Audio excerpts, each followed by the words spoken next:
Mis amigos, justificación por la fe no es algo que tienes que leer muchos libros, no es algo que tienes que tener largos discursos, si es imputada, impartida, si es esto, si es lo otro, no tienes que escuchar a hombres que muestran la salvación de métodos científicos. No, es sencillo. La justificación por la fe es perdón. Cuando el pecador penitente, contrito delante de Dios, comprende el sacrificio de Cristo en su favor, y acepta este sacrificio como su única esperanza en esta vida y en la vida futura, sus pecados son perdonados.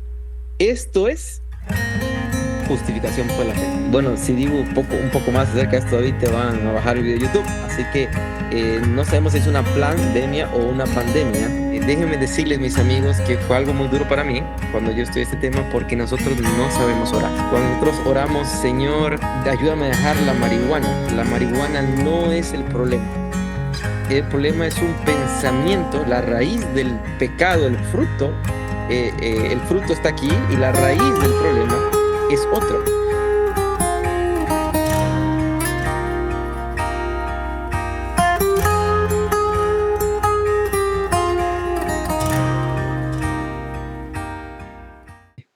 El Señor les bendiga mucho.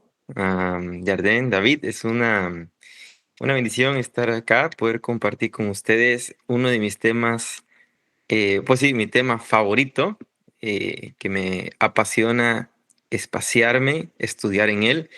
Y mi libro favorito es El Camino a Cristo. Lo he leído creo que como no sé, no quisiera exagerar, pero creo que lo he leído muchas veces en mi vida, muchas veces en un año. Y El Camino a Cristo fue escrito en una época donde la iglesia adventista estaba en una crisis. Tal vez la crisis más grande que se estaba librando en aquel entonces, donde el fariseísmo se estaba arriesgando, arraizando en el adventismo, y Dios inspiró a través de la profeta para escribir uno de los libros más hermosos que se ha impreso en más idiomas. Es el libro más vendido de Ellen White en todo el mundo y es un libro que todos deberíamos leer, es un libro que todos deberíamos meditar y bueno, vamos a hablar de ese tema tan interesante, David y Yarden. Perfecto, perfecto. Mario, no sé si iniciamos con una oración Por supuesto. para que Dios nos bendiga en este tema tan importante, la justificación por la fe. Ok, muy bien, vamos a orar. Señor Jesús, sabes que soy un instrumento, Señor, muchas veces em, no suficiente, Señor, porque en mí no hay nada bueno, Señor, pero en esta hora apelamos, Padre, a la misericordia de Cristo Jesús, a su sangre, para que este mensaje, Señor, que ha sido estudiado a través de las edades y ha sido una antorcha que ha alumbrado en las épocas más oscuras, queremos que alumbre en este momento la oscuridad de nuestros corazones y que nazca la luz de tu Hijo en nuestro corazón, Padre. Danos tu Santo Espíritu. Ilumínanos para entender tu palabra. Ayúdanos a ir como niños humildes para poder comprender, Señor, lo que tú tienes para nosotros. Gracias te damos en el nombre de Jesús. Amén y amén. Muy bien. El primer caso que vamos a ver es el caso de Pedro. Así que a manera de introducción, acompáñenme a San Mateo capítulo 16, el versículo 13 al 18. ¿Alguno le gustaría leer San Mateo 16 del 13 al 18? Por favor. Mateo 16, del 13 al 18, dice así. Y viniendo Jesús a la región de Cesarea de Filipo, preguntó a sus discípulos diciendo, ¿quién dicen los hombres que es el Hijo del Hombre? Y ellos dijeron, unos Juan el Bautista, otros Elías y otros Jeremías, o alguno de los profetas. Y él les dice, ¿y vosotros quién decís que soy yo? Y respondiendo Simón Pedro dijo, tú eres el Cristo, el Hijo del Dios viviente. Y respondiendo Jesús le dijo, bienaventurado eres Simón, hijo de Jonás, porque no te lo reveló carne ni sangre, sino mi Padre que está en el cielo. Y yo también te digo que tú eres Pedro, y sobre esta roca edificaré mi iglesia, y las puertas del infierno no prevalecerán contra ella. Muchas gracias, Yarden. Muy bien, vemos este episodio en la vida de Jesús, donde todos estaban preguntando realmente a través de lo que pasó, del milagro que él pudo alimentar a 4,000 personas. Entonces todos en aquella llanura se comenzaron a amontonar y dijeron, tenemos que hacer de este hombre el Mesías que se siente en el trono de David y tenemos que hacerlo rey. Y entre ellos estaba, por supuesto, los discípulos. En su corazón deseaban que así fuera. Y bueno, demandaban señales para que Jesús demostrara que realmente era el Mesías, el hijo de David. Y Jesús en este momento se acerca de ellos porque muchos decían que era Juan el Bautista que había surgido una vez más, había resucitado. Otros decían que era Elías el Tisbita. Y entonces Jesús no hace esto público, se acerca a las 12 personas más cercanas a él y le preguntan, ¿ustedes quién creen que soy yo? Y entonces Simón Pedro dice, tú eres el Mesías, tú eres el Cristo de la palabra griega Christop, que quiere decir Mesías en griego, el Hijo del Dios viviente. Y Jesús le dice una frase que dice, bienaventurado eres, hijo de Simón, porque no te lo reveló ni carne ni sangre, sino mi Padre que está en los cielos. Muy bien, joven, si usted quiere entender el plan de la redención, déjeme decirle que no es una revelación humana, no es algo que usted puede encontrar en este momento, no es algo que puede encontrar en un sermón, no es algo que puede encontrar en una esquina, no es algo que usted puede encontrar por su propio intelecto o no es algo que pueda lograr por su propio CI, es algo que usted puede lograr únicamente a través de la revelación del Padre Celestial.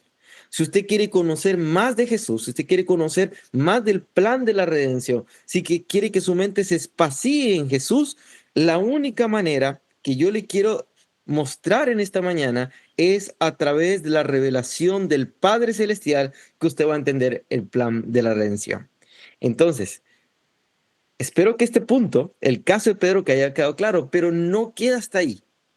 Les tengo que mostrar la otra cara de la moneda.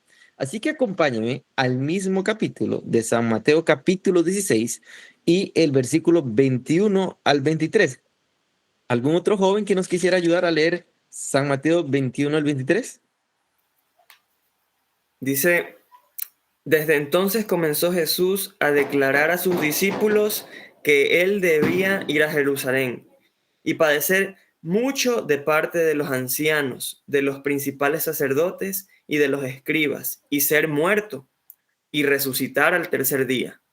Entonces Pedro, tomándole aparte, comenzó a reconvenirle, diciendo, Señor, no lo permita Dios, en ninguna manera te suceda esto.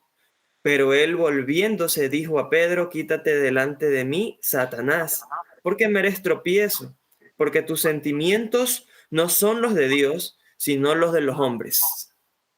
Muy bien, muchas gracias, David. Entonces, después de que Pedro da tal vez la respuesta más magistral que haya dado en algún momento en su vida, esto no ocurrió una hora después, esto no ocurrió días después, esto ocurrió al instante. Jesús, al decir Pedro que era el Cristo, entonces Jesús les narra lo que era realmente el Mesías, que el Mesías iba a morir en manos de los ancianos y sacerdotes, que iba a ser colgado en un madero y iba a resucitar al tercer día. El concepto de este Mesías no juntaba con los intereses de los discípulos. Pero no solo eso, hay un personaje que nos nubla el entendimiento y toma posesión de nuestra mente, que no nos permite comprender el plan de la redención, y ese es Satanás, el enemigo de Jesús. Y de esta manera vemos las dos caras de la moneda. En un caso, el Padre Celestial revela el plan de la redención, y en otro caso tenemos al enemigo que nos nubla el entendimiento, toma posesión de nuestra mente y no nos deja entender el plan de la redención. Te hago una pregunta.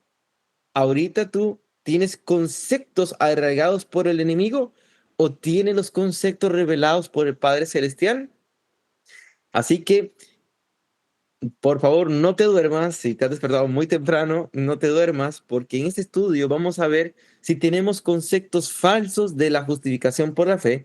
Vamos a ver realmente cuál es la revelación del Padre Celestial, y el propósito de este estudio es que tú puedas ir a indagar más acerca del plan de la redención. Así que abróchese los cinturones, que el Señor nos acompañe para poder entender este estudio. Muy bien, esta cita está en el libro Fe y Obras. Es una obra maestra escrita en el año 1886, un poco antes de 1888. No, disculpe, fue escrito en 1890. Fue una respuesta a 1888. Y es una de las citas interesantes que he podido leer, y dice lo siguiente: una y otra vez me ha sido presentado el peligro de abrigar como pueblo falsas ideas sobre la justificación por la fe. ¿Será que hoy tenemos falsas ideas sobre la justificación por la fe? ¿Será que hay sermones? ¿Será que hay presentaciones en las cuales eh, no son correctas? Por años se me ha mostrado que Satanás trabajaría de una manera especial para confundir las mentes en este punto. La ley de Dios ha sido ampliamente tratada y presentada a las congregaciones casi tan desprovistas del conocimiento de Cristo Jesús y su relación con la ley como ofrenda, como la ofrenda de Caín. Se me ha mostrado que muchos no han llegado a la fe a causa de ideas mezcladas y confusas acerca de la salvación, porque los ministros han trabajado de manera errónea para alcanzar los corazones. El punto me ha sido impreso por años en mi mente: es la justicia imputada de Cristo.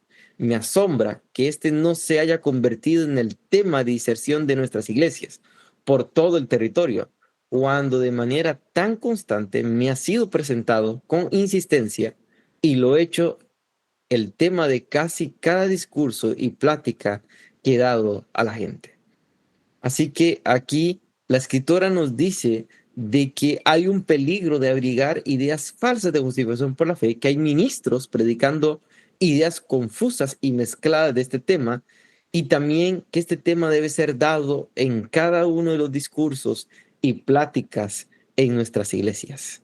Así que yo creo que sí. Yo en este tiempo me he asombrado al ver diversos temas publicados en YouTube y sermones en los cuales no es la justificación por la fe de la luz que Dios nos ha dado hasta este momento, sino que es una justificación por la fe, más es un evangelio barato, es un evangelio que no representa las enseñanzas de las escrituras. Y yo quisiera que Dios nos ayude a no tener un evangelio barato, sino tener el verdadero poder del evangelio. Ahora, las guerras más grandes de la historia no tienen que ver con la Segunda Guerra Mundial, Primera Guerra Mundial, sino la guerra más grande de la historia tiene que ver con nosotros mismos. Y el problema de que nosotros tengamos conceptos falsos de la justificación por la fe no radica tanto en, en cuanto yo lea o qué libros lea, sino tiene que ver con mis patrones de pensamiento. Tal vez venimos de culturas o venimos de hogares en los cuales nos enseñaron que todo era bajo una recompensa. Mira, hijo o hija, si haces esto, te doy esto. O venimos de educación, de una educación en la cual nos premian por las buenas calificaciones. Yo creo que todos venimos de esa educación. Y todos estos patrones de pensamientos los queremos llevar al plan de la redención. Lo bueno que yo haga es la recompensa que yo voy a tener. Pero mi amigo que me escuchas, este libro que tengo acá es el libro sagrado, el libro más hermoso que yo he leído en mi vida, la palabra de Dios. En este libro, casi todos los personajes que escribieron este libro eran personas que se equivocaron terriblemente. Y es interesante que muy pocos de ellos que tuvieron vidas virtuosas, muy pocos que tuvieron vidas virtuosas escribieron este libro. Fueron más personas que tenían grandes errores de caracteres, grandes fallas en su vida, pero fueron las personas que alcanzaron más la comprensión del plan de la redención. Así que la guerra más grande librada es contigo mismo, con los patrones de pensamiento que nosotros tenemos. Y eso nos dificulta el entender la palabra de Dios. Ahora, ¿qué perdimos cuando cayó el hombre en el Génesis? Lo que antes teníamos en el Génesis era en el comienzo, cuando no existía el pecado, teníamos libertad, la unión con Dios, teníamos la vida. Y usted dijo, bueno, aún estamos vivos aquí tú y yo. Vamos a ver si realmente sí teníamos salud. Pero cuando entró el pecado, lo que perdimos es que en vez de ser libres nos volvimos esclavos. El pecado generó separación con Dios. La vida llegó a ser un rango de límite y fuimos creados. Dios colocó en nosotros, dice Eclesiastés, Dios colocó en nosotros la eternidad. Nosotros nacimos para ser eternos. Por eso la muerte es algo que nosotros no aceptamos. Cuando muere un familiar o nosotros mismos, si yo preguntaran esta mañana quién quiere morir, si alguno levanta su mano o quiere hablar, decir que sí, créame que tiene un problema, con todo gusto me puede llamar. Si está pasando por depresión, con todo gusto le podemos ayudar. Es un síntoma terrible la depresión, pero yo creo que ninguno esta mañana quiere decir yo quiero morir. Nacimos para ser eternos. No aceptamos nunca la muerte, no es natural aceptar la muerte. Y entró la enfermedad cuando teníamos la salud perpetua. Así que vemos un contraste de lo que teníamos y lo que el pecado nos hizo perder. Vamos a ver algunos versículos rápidos que sé que conocemos. En Romanos 6:16 dice, ¿no sabéis que cuando os ofrecéis a alguien para obedecerle, como esclavos sois, esclavos de lo que obedecéis, ya sea del pecado para muerte o de obediencia para justicia? De aquello que nosotros obedecemos, somos esclavos de ello. Si obedecemos el pecado, somos esclavos del pecado. Si obedecemos a Jesús, somos esclavos de Jesús. Entonces, todo aquello que nosotros obedecemos, somos esclavos. En Isaías 59 dice, vuestras iniquidades son las que hacen separación entre vosotros y vuestro Dios. También tenemos un pasaje poderoso que conocemos, Romanos 6:23, porque la paga del pecado es muerte, pero el don de Dios es vida eterna en Cristo Jesús, Señor nuestro. Así que el pecado sí o sí conlleva la muerte. ¿Ok? Ahora tenemos acá lo que teníamos y lo que pasó. Ahora, algunas consecuencias naturales de la entrada del pecado que no había antes. Vemos la primera consecuencia, el primer desastre natural gigante del pecado, lo encontramos en Génesis capítulo 6, el diluvio. Pero el mundo, al transcurrir el tiempo, la tierra también gime aún, es decir, también la naturaleza comprendió y sufre las consecuencias del pecado, porque la naturaleza son seres vivos creados por Dios. Cada hoja, cada molécula de una hoja tiene el diseño inteligente del Señor, y también cada hoja gime a una por las consecuencias del pecado. Y a medida que se acerca el fin, el tiempo del fin, y el pecado llega a su máxima copa, y el Yom Kippur, que algún día podríamos estudiar, estén en el clímax, en el santuario celestial, la naturaleza va a gemir aún más, y las consecuencias y los juicios de Dios llegarán a este mundo. Entonces vemos hoy desastres por doquier, vemos desastres naturales de magnitudes que jamás hayan visto hoy en la tierra, y la naturaleza también nos está dando un mensaje. Hace unos años atrás tuvimos una pandemia de un virus. eh, bueno, si digo un poco más acerca de esto, David, te van a bajar el video de YouTube. Así que no sabemos si es una pandemia o una pandemia, pero, o si lo sabemos, pero vemos cómo el ser humano, la maldad del ser humano está llegando a manipular enfermedades para utilizarlas como instrumento bélico, y de esta manera generar daño a la sociedad y a las personas. El mundo realmente ha llegado a una maldad gigantesca, pero yo quiero llegar al punto más razonable. Todo esto que he narrado es lo que nosotros podemos ver visiblemente, pero hay algo que muchas veces no vemos. Pablo escribió cuando aún no comprendía muy bien el plan de la redención. En Romanos 7:24 dijo: miserable hombre de mí, ¿quién me librará de este cuerpo de muerte?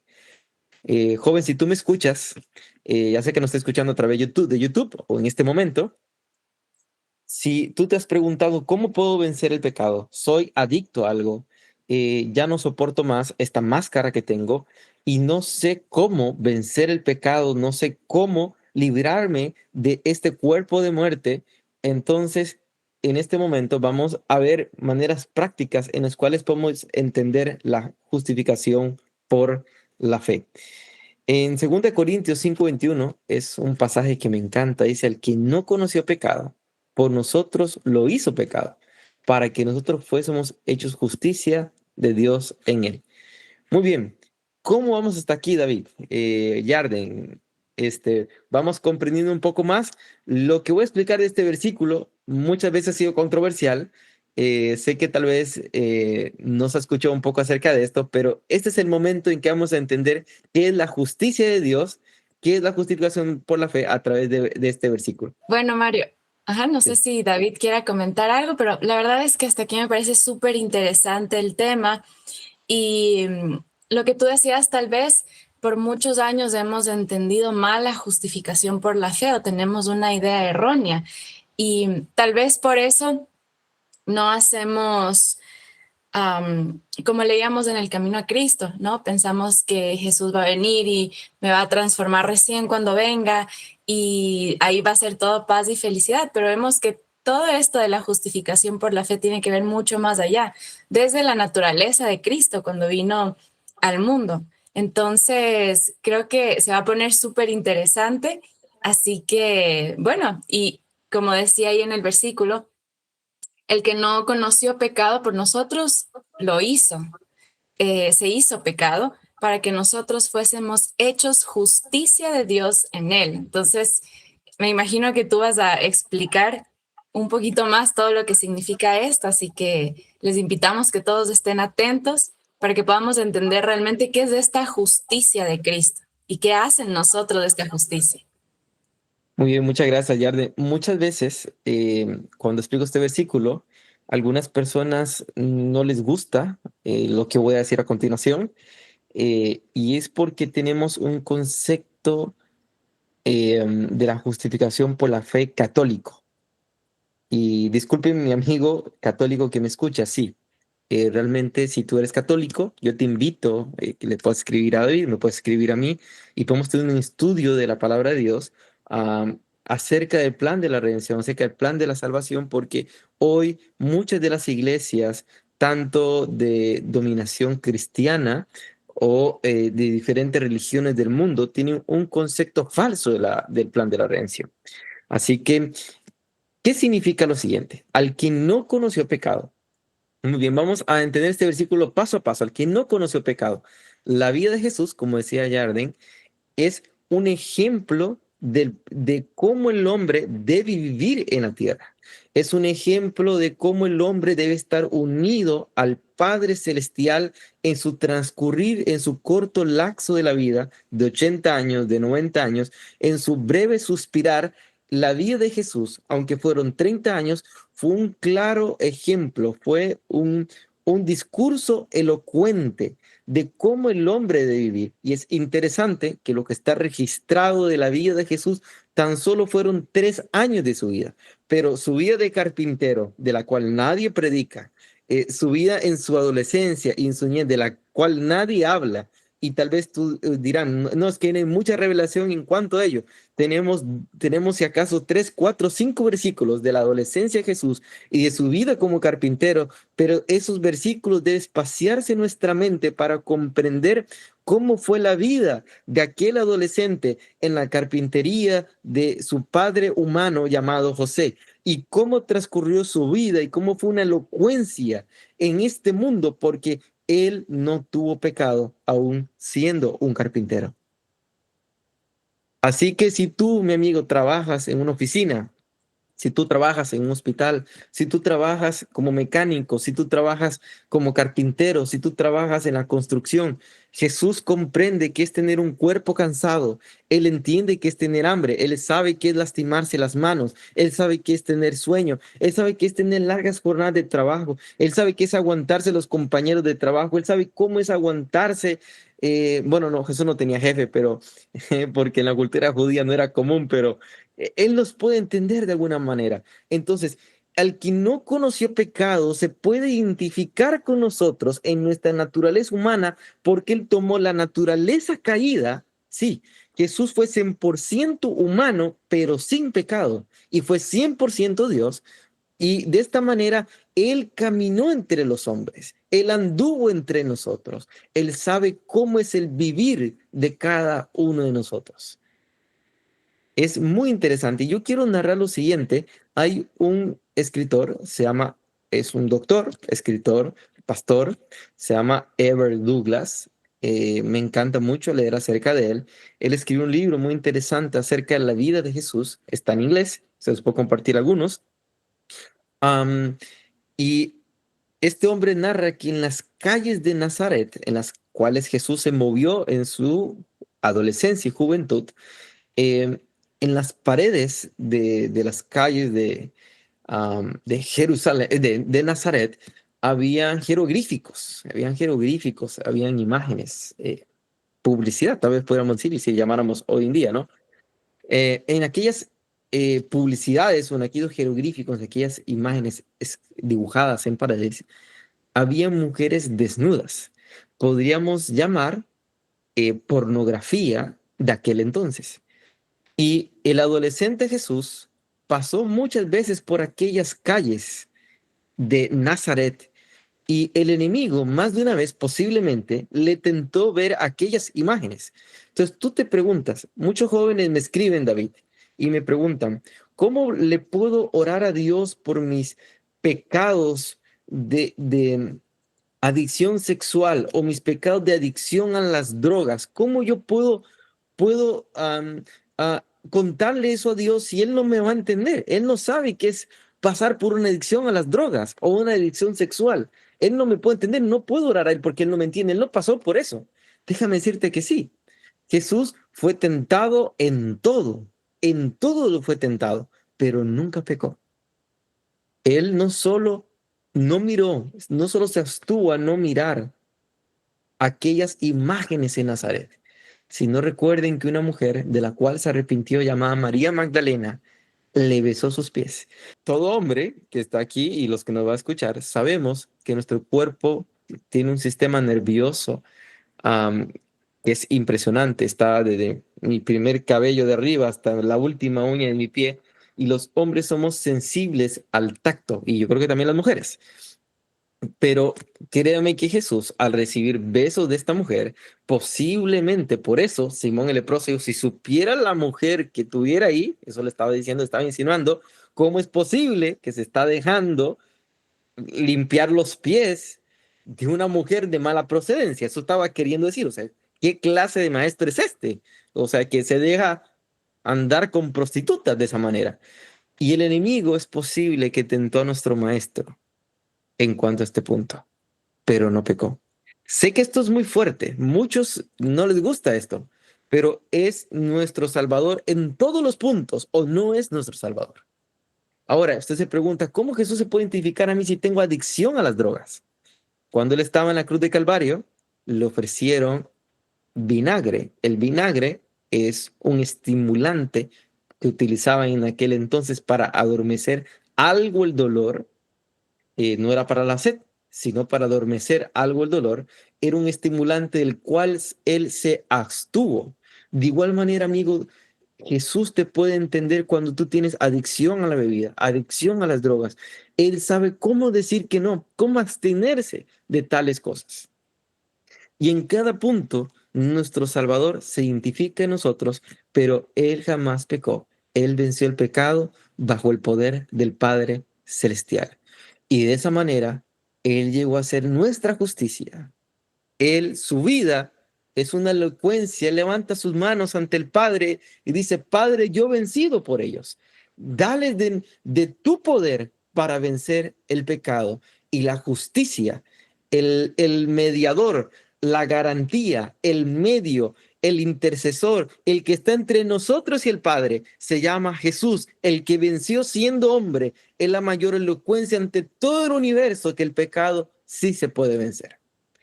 Así que, David, ¿cómo vamos hasta aquí?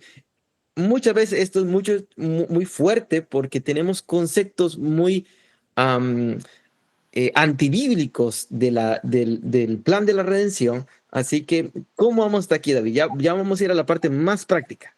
Yo creo que es bien importante denotar todos estos puntos porque a veces nosotros ponemos mucho énfasis en el Jesús que camina sobre el mar, en el Mm. Jesús todopoderoso donde ora en el Getsemaní, y que es muy importante espaciarnos en estos versículos, pero también tenemos que ver el día a día de Jesús, ¿no?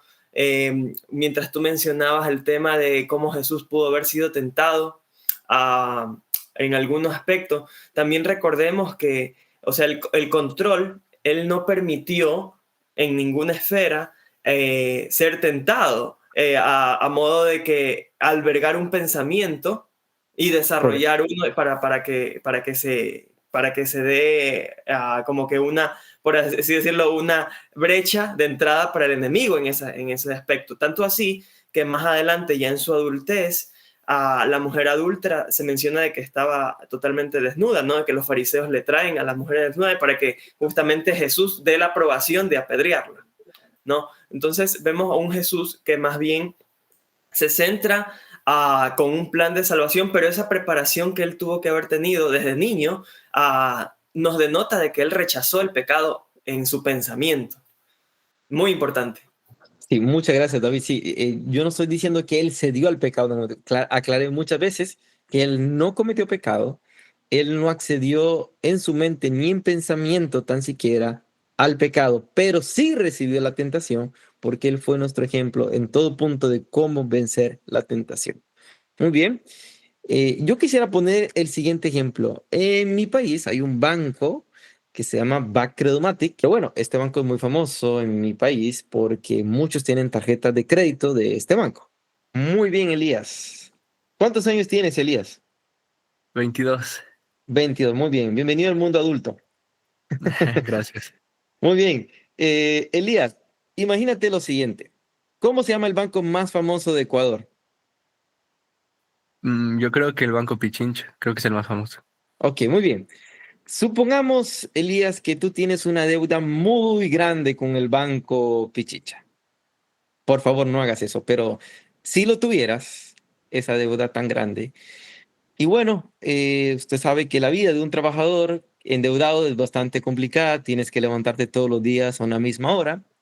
No sé va a ser tu futura profesión, pero supongamos que tienes que despertarte, tomar el bus, llegar al trabajo, aguantar los malos humores de tu jefe, de tus compañeros y así sucesivamente pasar cada momento de tu vida hasta pagar el último centavo que le debes al banco, Pichicha.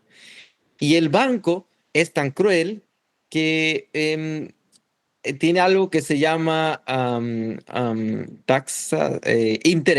intereses. El banco tiene intereses, de los cuales si tú sacaste $10,000, posiblemente en 5 años no vas a pagar 10,000, vas a pagar $20,000, casi el doble, o $18,000. Y tienes que trabajar por arduo tiempo para pagar esa deuda, tienes que restringirte, tienes que no ir a ciertos lugares, tal vez si tienes novia, no tienes que invitar a tu novia a comer y tu novia te mira y dice, bueno, ¿con quién me casé? O ¿con quién tengo una relación?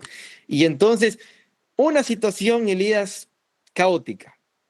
Pero de repente recibes una llamada del banco Pichichi y tú, es el día de pago, es 1 de enero, y te llaman y te dicen, tú llamas para pagar y dicen, no, Elías, yo no entiendo por qué has depositado este dinero, ya tu deuda ha sido pagada. Y tú dices, ¿cómo? Un momento, pero si yo estoy empezando, ¿cómo? ¿Quién me pagó esa deuda? Sí, bueno, aquí llegó un señor del cual dijo que quería pagarle la deuda a Elías Delgado, pagó la suma del dinero, dijo que si tenía que pagar más, la iba a pagar y se fue. Eso fue todo lo que pasó. Te hago una pregunta, Elías. ¿Tú quisieras conocer a esa persona, sí o no? Claro, pues lo mínimo, conocerla para poder agradecerle. Pero solo le agradecerías, eso sería todo lo que harías. No, yo, bueno, pues me pondría al servicio de él para ver cómo puedo pagarle la deuda, porque es la única opción que me quedaría. ¿Correcto? No. Gracias, Elías, por la participación. Justo De eso fue nada. lo que hizo Cristo Jesús por nosotros. Era una deuda tan grande, era una deuda que, mis amigos, no solo era un problema de la tierra, era una deuda de que transcurría el universo entero. Éramos un espectáculo del universo. ¿Qué iba a pasar con el ser humano? ¿Qué iba a pasar con David, con Elías, con Edison, con Yarden? ¿Qué iba a pasar con cada una de las personas? Pero Jesús llegó y pagó la deuda completa. Ahora, si humanamente nosotros buscaríamos a esa persona que nos paga una deuda económica para agradecerle y no sé qué más podríamos hacer, yo haría muchas cosas si pasara eso, eh, ¿cuánto más sería conocer a Jesús? ¿Por qué no conocemos a Jesús si ya nos pagó una deuda tan grande? ¿Por qué no le buscamos? ¿Por qué no tenemos algo que se llama el poder del perdón? Una vez que eres perdonado, hay algo que se genera en tu corazón que se llama gratitud. Y nuestro corazón es amargo, nuestro corazón es fariseico, nuestro corazón es formalista, nuestro corazón no tiene ninguna gratitud por el plan de la redención. Ahora ya entendimos un poco más. ¿Cómo vamos hasta aquí, David? Ahora sí. Sí, tú preguntando de este tema, yo qué haría, también le preguntaría por qué pagó, por qué lo hizo. Correcto. Eh, entonces, sí, considero que es preguntas muy profundas, ¿no? Que aplicar a nuestra vida cristiana. Muy bien. Ahora, vamos a entender un poco más. En el libro, un libro que se llama el Comentario Bíblico Adventista, en el tomo 6 dice, cuando el pecador penitente contrito delante de Dios, comprende el sacrificio de Cristo en su favor y acepta este sacrificio como su única esperanza en esta vida y en la vida futura, sus pecados son perdonados.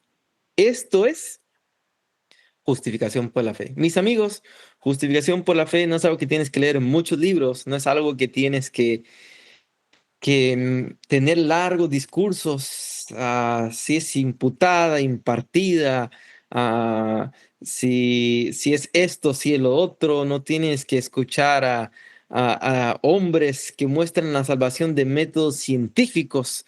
No, es sencillo. La justificación por la fe es perdón. Y el poder del perdón es algo tan poderoso. Un corazón que recibe el perdón de Jesús, que recibe la justicia por la fe, puede conquistar el mundo entero. Miren a María Magdalena. Miren lo que hizo David. Miren lo que hicieron los grandes hombres, aquellos que vivieron más de fondo. Las consecuencias del pecado son la mayor elocuencia ante el universo que la justicia por la fe real. Esa es la justificación por la fe. Es recibir el perdón, aceptar el perdón de Jesús y vivir una vida contrita delante de Dios. ¿Hay algo que tiene que hacer el hombre acá? ¿Hay alguna operación humana, el 50%, el 50-50 real? Yo creo que hemos confundido la cita y me gustaría un día hablar acerca de esa cita. Creo que la hemos descontextualizado, la cita de que el poder humano más el poder divino, esa cita la hemos sacado de contexto porque no hay nada que pueda hacer el humano en plan de la redención, David. No hay ni un centímetro. Todo hecho fue hecho por nosotros. A nosotros solo nos queda una pequeña parte. Y me gusta una cita, le decía a toda la gente, es que dice que ni nuestro corazón podemos entregar. Impresionante, David. Ni nuestro corazón podemos entregar. Lo único que nosotros podemos hacer es una palabra, es aceptar. El único. Así que esta cita está en el comentario bíblico adventista, tomo 6, página 1070. Eso quería justamente preguntarte, Sí. Mario, y para aclaración de muchos de los que estamos conectados aquí, de los que van a ver posteriormente, cuando se menciona comentario bíblico adventista, nosotros tenemos un comentario bíblico adventista que no necesariamente es el espíritu de profecía. Pero esta cita que tú estás sacando es de una edición que escribió la hermana White. No sé si podrías Correcto. explicar un poquito para que haya la distinción entre un comentario bíblico escrito por hombres y uno que es escrito por el profeta. Muy bien. Bueno, existen muchos tipos de comentarios bíblicos muy conocidos, pero en este caso, el que yo estoy dando ahora, realmente el comentario bíblico adventista es la serie del gran conflicto en diferentes tomos y también vienen diferentes libros escritos por Ellen White y es considerado como un comentario bíblico adventista porque se toman las citas que ella tal vez escribió de algún versículo, algún capítulo de la Biblia y se juntan al texto. Así que no es un comentario de cualquier persona, sino es un comentario inspirado, ¿no? Muy bien, vamos a continuar. En este libro maravilloso que se llama Fe y Obras, dice, vamos a ver un poco más, dice, el perdón y la justificación son una y la misma cosa. Yo creo que no hay mucho que explicar difícil, y creo que está claro. Mediante la fe, el creyente pasa de la posición de un rebelde a un hijo de pecado y de Satanás, a la posición de un leal súbdito de Jesucristo, no en virtud de una bondad inherente, sino porque Cristo lo recibe como hijo suyo por adopción. Entonces, la justificación por la fe es lo mismo que el perdón. Y quisiera preguntarte en esta mañana, joven, si tú has recibido el perdón de Jesús. Si tú realmente vives el perdón, vives el poder del perdón a través de Jesús, o tú sigues lamentándote por los errores del pasado, si tú aún sigues llorando por lo que pasó en el pasado y aún no comprendes qué es realmente el poder del perdón. Y quiero darte las buenas noticias, que una vez que tú aceptes el perdón, dejas de ser un huérfano, un hijo del pecado de Satanás y un rebelde, y pasas a ser un hijo suyo por adopción. ¿Qué es la palabra adopción en un acto jurídico? Es un acto jurídico en virtud del cual nos dice la inteligencia artificial, en virtud de la cual un adulto toma como propio a un hijo ajeno, o sea, no pertenece a él, con el fin de establecer con él una relación paterno-filial con idénticos o análogos vínculos jurídicos que le resultan de la procreación.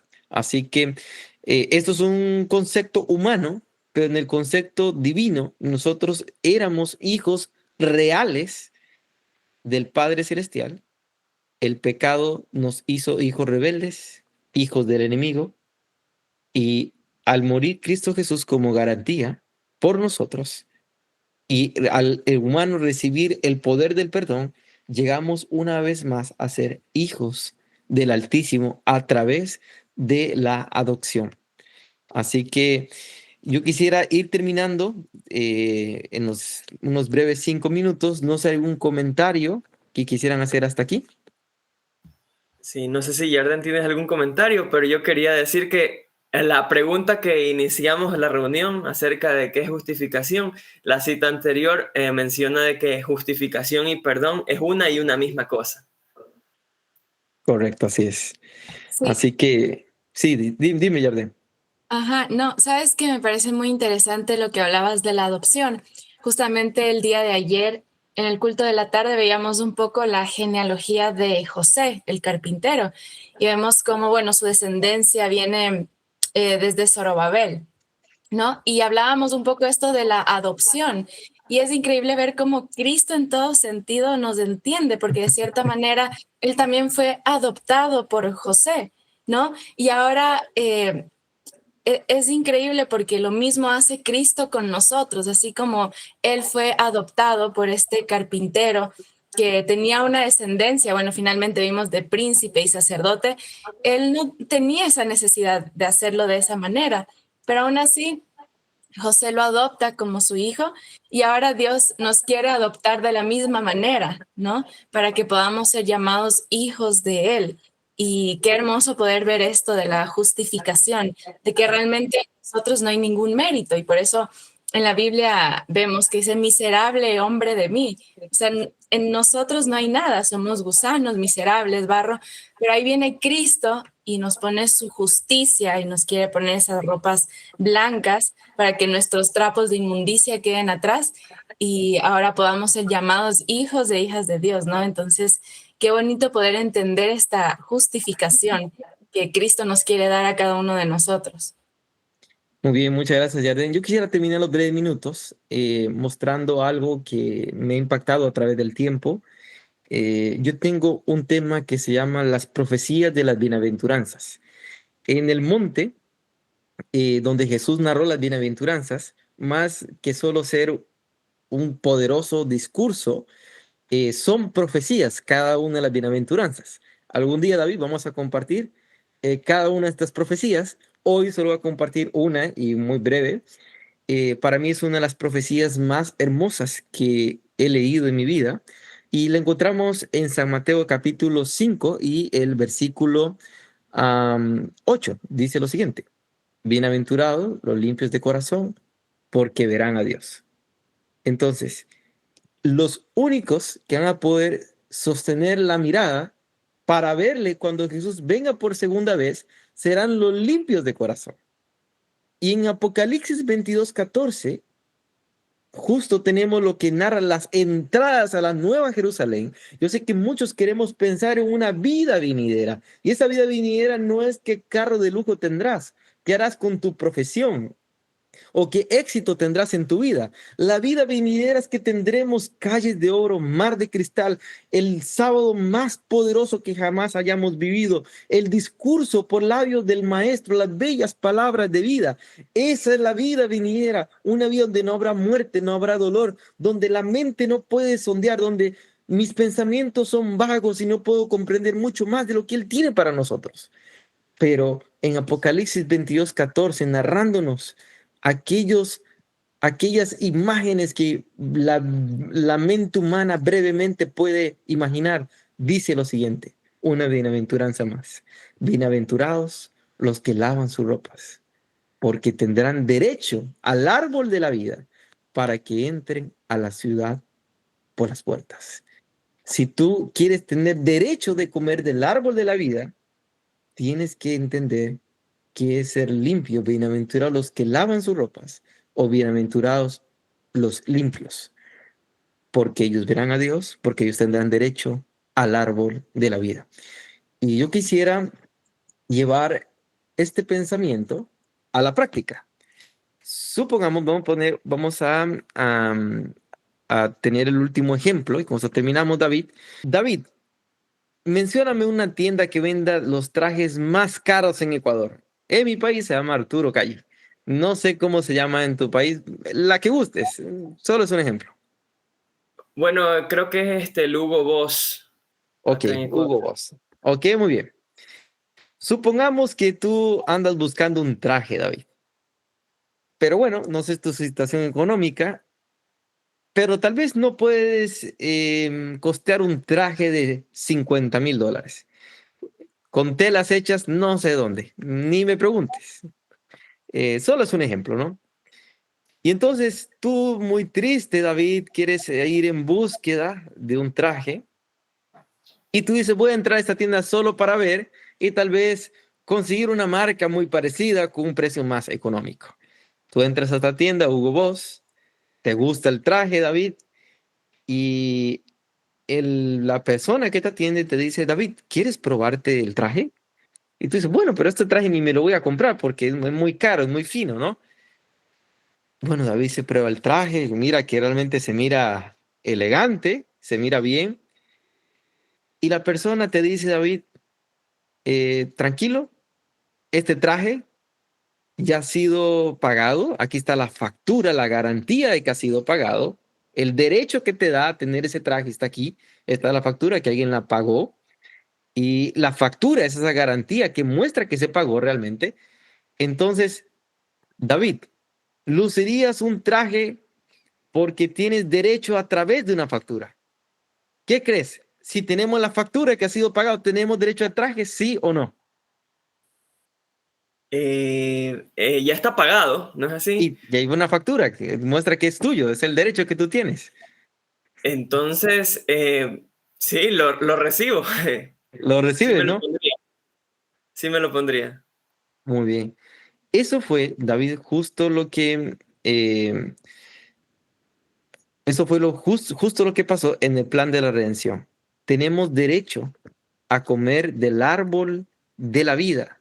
Tenemos derecho a entrar a las puertas de la nueva Jerusalén, porque Jesús ya nos dio el derecho de vivir una vida limpia, una vida íntegra. Todo fue hecho para que el hombre pueda gozar de esa vida nueva en él. Así que espero que hayamos comprendido el tema esta mañana. Espero que lo haya hecho de la manera más práctica y sencilla, porque yo creo que el plan de la lección debe ser narrado de esa forma y que haya sido de bendición para cada uno de nosotros y podamos vivir esa justificación por la fe en la práctica. Así que no sé, alguna pregunta, alguna duda. Entonces, no sé, Yarden, ¿tú tienes alguna pregunta acerca de la justificación por la fe? Bueno, la verdad que después de esta explicación no tengo preguntas, pero viene a mi mente,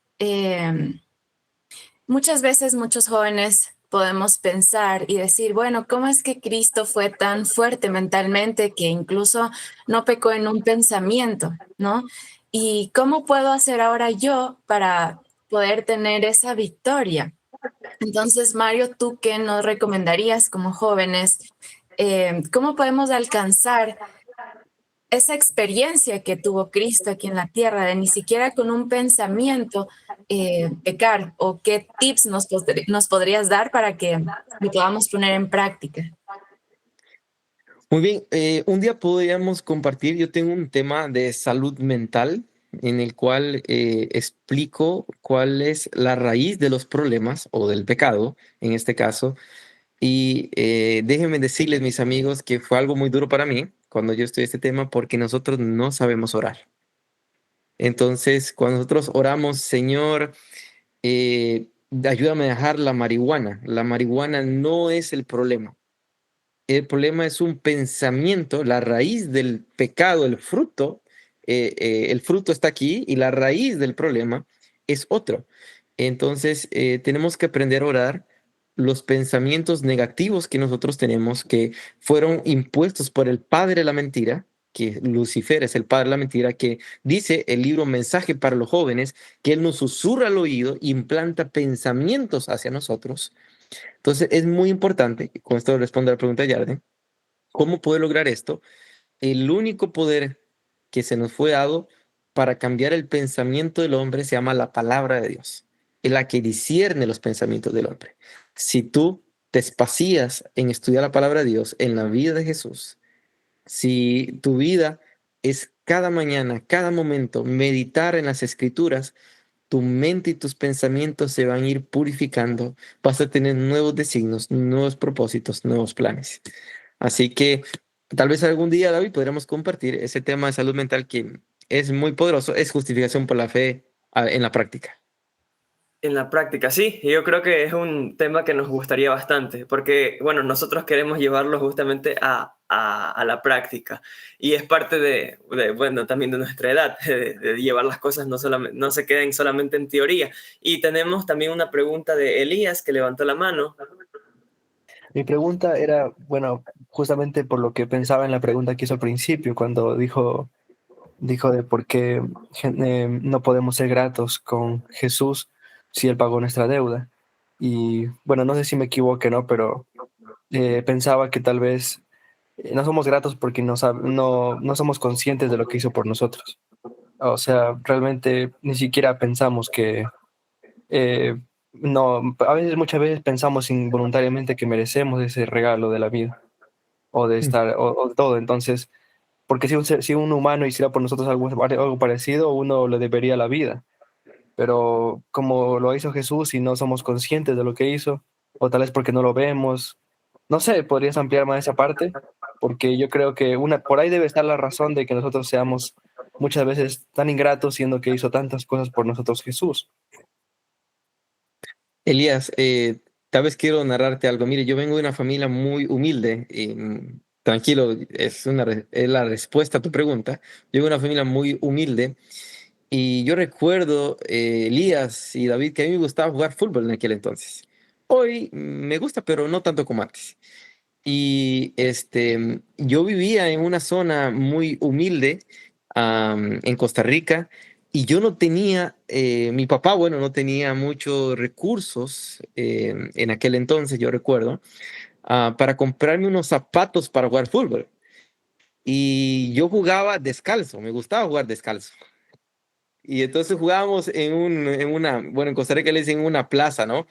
Y yo recuerdo que algunos llegaban con sus zapatos muy caros para jugar fútbol y yo iba con todo, con zapatos, sin zapatos, y no me dolía.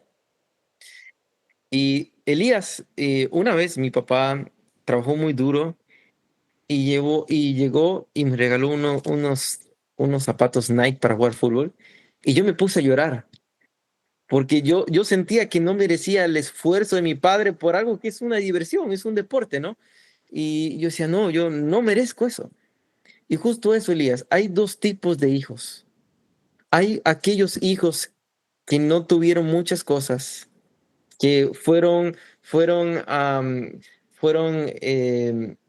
tuvieron vidas miserables, vidas trágicas como María Magdalena, como David, como Salomón, como no sé, como, ¿quién más podría narrar en esta historia?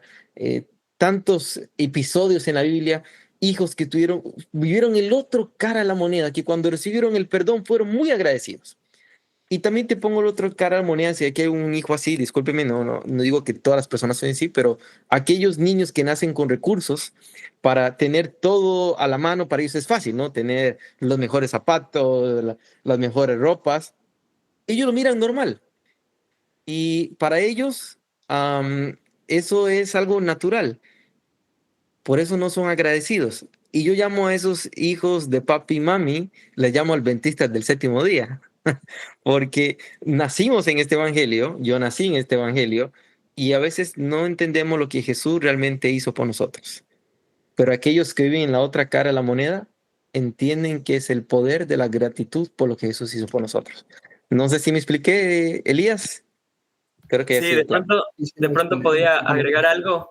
Es Sí. que justamente por eso viene el tema del evangelio. Y el evangelio son buenas nuevas, pero también hay una parte de que la persona debe estar consciente de que él va a morir, que de que la paga del pecado es muerte, y que nosotros ya hemos sido condenados. Y que porque realmente esa es una faceta de lo que la gente se siente cómoda. No, tú puedes decir, bueno, a mí no me interesa esto del cristianismo porque yo estoy bien como estoy, pero la realidad es que no están bien como están y no se dan cuenta de eso.